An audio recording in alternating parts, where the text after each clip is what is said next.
I already have the still life sketched in lightly in pencil. I used a 2H pencil and an HB pencil. And I have my three value ranges plus black. And I'm going to start with a light tone, the lighter one, because it's much easier to get darker and it's impossible to get lighter with ink. And I'm looking for the form shadows. And remember, those are the main shadows that are the dividing line between the light and the dark side of the subject you're drawing. So I'm using an all over the same light tone, and I'm also looking for cast shadows. And it's much easier to do if you're using a multimedia paper, a little bit thicker drawing paper, so the ink can absorb into the surface. But it will work on thinner drawing paper as well. It'll just wrinkle a bit. And I'm using a round brush. And I'll also alternate with smaller flat brushes are also good to have around. But basically, I recommend the synthetic brushes rather than the animal hair brushes because they're a little finer, and with the ink, they tend to work a little better. Also have some clean water around, and I often will dip the brush into the clean water after I've laid down some ink, and then go over an area that I just inked with a little bit of water to soften the edge.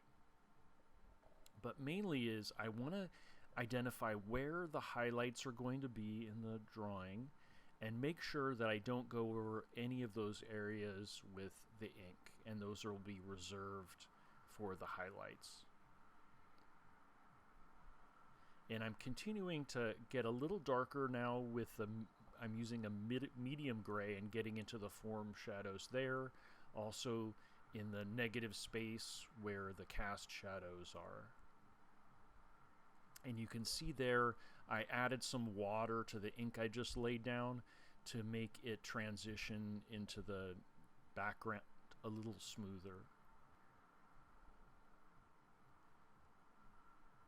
And I'm also looking at the negative space underneath the object, which is a little darker, and I'm fleshing that out with some ink. So keep moving around, don't stay in one place too long.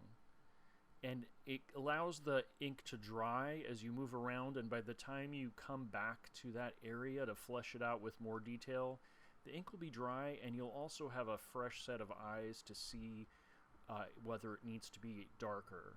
Like the form shadow here, I'm brushing in and I'm kind of softening the edge with a little bit of clean water so it makes a nice transition from the form shadow into the light side of the cup.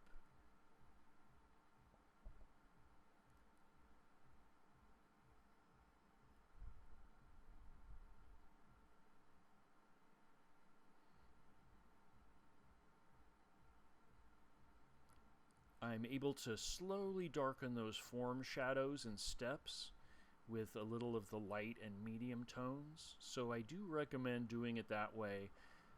Working in multiple layers will allow you to settle into just how dark you want to get the drawing.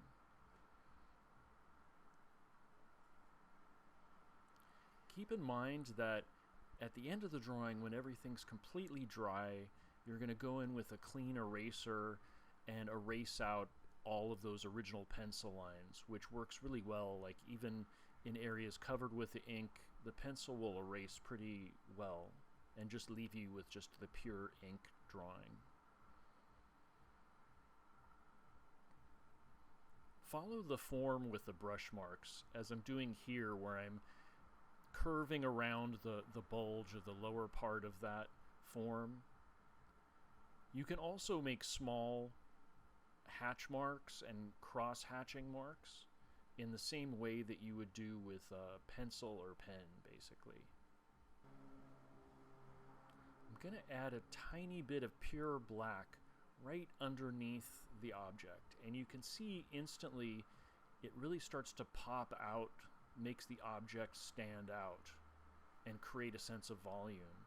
But you can see how little you actually need, just a few spots, and it has a commanding presence with right out of the container black ink. So keep it towards about halfway through the drawing when you're ready to add like the truly darkest spot. Then you can reassess the drawing and then see I'll probably need to darken some of the form shadows and do some balancing.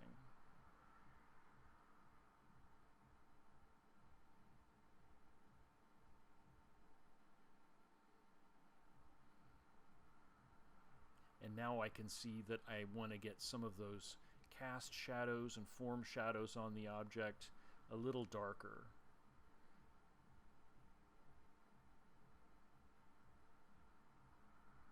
And when the ink is still wet and you go over it, like you could see I did there, I'm actually able to still spread it around a little bit with the brush and then pull some up on the edge.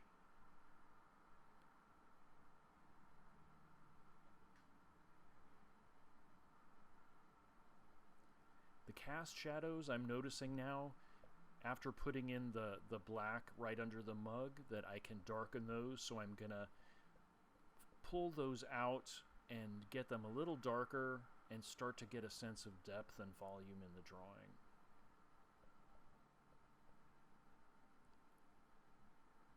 Try to avoid the impulse to outline things and really look for the interior shifts in light and shadow on the objects themselves.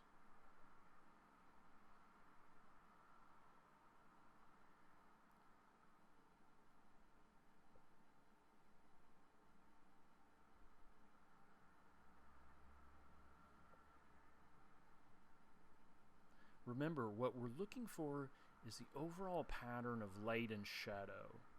And we're looking for a shift from one tone into another, so it's basically a series of grays from light to black that your viewer will perceive as volume and depth of the objects that you're drawing.